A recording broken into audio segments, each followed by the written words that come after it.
this is my first MLP pasta I've ever talked about, and there are definitely more out there, but for today, it's an interesting episode that has Twilight and a last man on Earth feel to it. It's pretty bizarre how this story gets. Throughout the episode, Twilight slowly shows more of her crazy side than in the Less Than Zero episode, when she seems to be the only pony for miles around. What is enjoyable about this story is that there is no gore or cliches like that.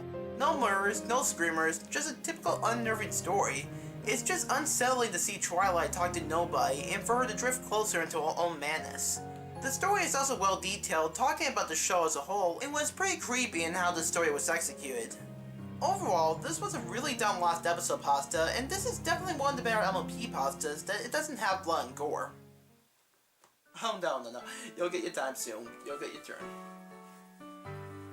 Which is kinda weird. A couple nights ago, I saw the weirdest thing. It was about 1 in the morning and I wasn't sleepy at all. It couldn't have been a dream because I was nowhere near tired. Hoping to wind down, I went to the family room and turned on the TV. We have a DVR box through Verizon, and everyone in the family picks a few shows they'd like to record. Of course, with 2.5 bronies in the house, Friendship is Magic was set to record every episode and keep it up to 7. I scrolled through to see the ones we had recorded, and picked the one on the very bottom, Unwatch, Dragon Shy. Dragon Shy is one of my favorites. The teaser, however, was not Dragon Shy. Not even close. I'm used to my TV guide saying one episode is airing, but it was actually switched out at the last minute. But this was something else. It wasn't any episode I recognized, and you believe me when I say I've watched them all. It wasn't too surreal though. It was Twilight Sparkle pacing around her bedroom, listing all the things she had to do today. Return a book, visit Fluttershy, yeah. Then she said, "Spike, are you game this?" And it showed Spike's bed, but instead of him, it was a cute little Spike-looking ragdoll with button eyes and a polka dot patch in the seat. It looked absolutely adorable. Twilight laughs, and we go to the opening. To further confuse matters, the opening music was the enhanced Season 2 song, but there was no train or anything. It had the video of the Season 1 opening. So much for placing in the timeline. Unless this was a leaked Season 3 episode, and they were done pushing the train toys by that point. After the opening, there were commercials. I fast forwarded through them, but from the looks of it, they were all normal commercials. Then the show came back to show Twilight in Sugar Cute Corner, the Spike doll on our back. The title was Half-Baked Suncakes. Twilight was pacing back and forth, giving some plot exposition about how they were making special cupcakes for Princess Celestia to thank her for letting Twilight stay in Ponyville with all her friends. Pinkie was supposed to be making them. Then Twilight would use her unicorn magic to take some sunshine and put them to the cupcakes, making them Suncakes. Twilight was all alone, but she was talking like she was talking to her friends. Then she started reacting to something that wasn't happening. From what I could gather, Twilight suddenly realized the cupcakes were missing. She began looking around and asking questions, and it was then I realized that she was talking directly to her friends who weren't there. She was responding like they were talking to her too. It made it hard to follow, and I can't remember much of what she said, but it will be like this, for example. Twilight says, "Fluttershy, where have you been all day?" And normally Fluttershy would say something like, "Oh, I've been tending to my animals all day." Then Twilight would say, "Oh, well, give Angel my best then." Except here she would say, "Fluttershy, where have you been all day?" Then pause for 3 beats, enough time to register a significant pause, but not actually long enough for another pony to say anything meaningful. And then she would say, "Oh, well, give Angel my best then." Twilight moved and acted like there were other ponies on screen, and in fact the camera was positioned so that other ponies should have been in frame. But it was just Twilight. Anyway, I think Pinkie started panicking because Twilight kept telling her to calm down, that they would find the cupcakes. Then she pulled out a magnifying glass out of hammer space and began looking for clues. The rest of the first act was all her looking for clues, asking the Spike doll to write them down, and questioning other ponies. It would have been an ordinary show, except that Twilight seemed to be the only pony in all of Ponyville, because there was no one there to question. She began to get flustered, but the cute kind of flustered, like at the end of Look Before You Sleep, not the creepy fluster from Less Than Zero. There were plenty of jokes and cute moments, but I was too busy trying to figure out what was missing, besides every other pony in existence, to retain any specifics.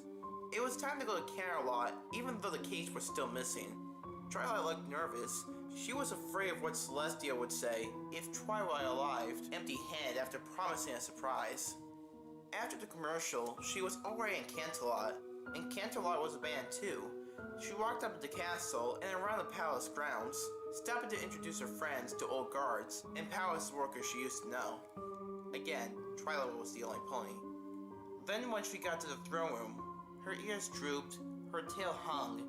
I went, "Aww," and she went inside. She apologized for not bringing the cupcakes. She promised she'd try her hardest to find them after they disappeared, and she was sorry she let Celestia down. I don't know what invisible Celestia was saying to Twilight, but whatever it was, she slowly started to lift her head up, her eyes brightened, and her tail stopped hanging. She looked happy. Then the music changed, like they were starting a musical number. Hot dog! A sneak preview of a new episode and a musical number? It sounded incredibly familiar, and after the first few bars playing, I realized what it was. No kidding, Sherbert's Ave Maria. Only, it was arranged by Daniel Ingram. Twilight was singing, and I swear it was Taylor Strong's voice, not Rebecca S. who usually does it. The whole song was accompanied by some of the most beautiful imagery I've ever seen animated in Flash. It panned over valleys colored with wildflowers, up mountains blowing with wind, and a cave belching smoke, down to the ocean waves that, when they broke on the shore, made a faint rainbow appear. The words were completely different, and all I can remember was what I jotted down. When it was over, we faded back to Twilight at Sugar Cube Corner. She was laughing, and I gathered she had just found the cupcakes. She explained. Mrs. Cupcake had taken them out of the oven and turned it off.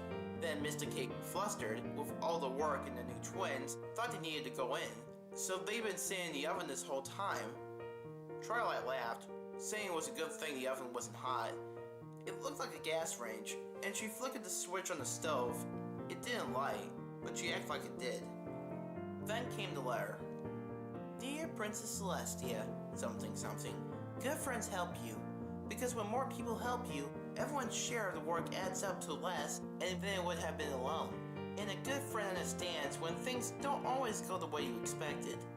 And this struck me as sweet that she was calling Princess Celestia a friend. Did you get all that, Spike? She asked the Spike doll. It sort of flopped off her back, and she laughed. Then the creepiest goddamn thing happened. She stopped, and her face had this look of complete heartbreak. It was like when Pinkie Pie thought her friends didn't want to come to her party. It was like your face the first time you finished My Little Dashie. She sat down, a look of despair and ultimate sadness in her eyes, now watering. Sad stock music played in the background. The camera pulled back, showing her sitting in empty Sugar Cube Corner. Then fades out, still pulling back to show all of empty Ponyville into the clouds. Then, My Little Pony! The credits started and startled the crap right out of me. There was an ad for Pound Puppies, some commercials, the first minute of Family Game Night, and then the recording was over. I was so confused and weirded out that I didn't even want to think about it. I just flipped channels until I found Will and Grace or something. Something I knew was behaving like it was supposed to. And I watched that channel until I fell asleep on the couch. The next morning when I woke up, I went to the DVR and tried to watch the episode again. Only to realize with a sinking stomach that I forgot to mark it, save until I delete. And this morning's showing of the Cutie-Pox had pushed it off the DVR. It's gone. Well, no worries, right? The Brony community is notorious for catching every single episode and going over them with a fine-tooth comb. I was sure that since the episode aired, plenty of people uploaded to YouTube, discussed it ad nausea, and have come to the conclusion that it makes a lot more sense than what I thought I saw. But I found nothing. A Google search for the episode turns out nothing relevant. No one's marked it on Wikipedia as being an unconfirmed title of an upcoming episode. No one mentioned it on Equestria Daily. No screen caps of My Little Brony. No spin-off or over-analysis fanfic on ifamfiction.net. It's like no one else saw the episode. All I had was the Ave Maria notes. Someone has to know what I'm talking about though. Has anyone seen this episode? Somebody has to see the episode. Does it sound familiar to anyone? Seriously, I'm getting weirded out here. Why was Twilight the last pony in Equestria? It's definitely gonna be good getting my videos back on a normal schedule. Let's see what my next big project is.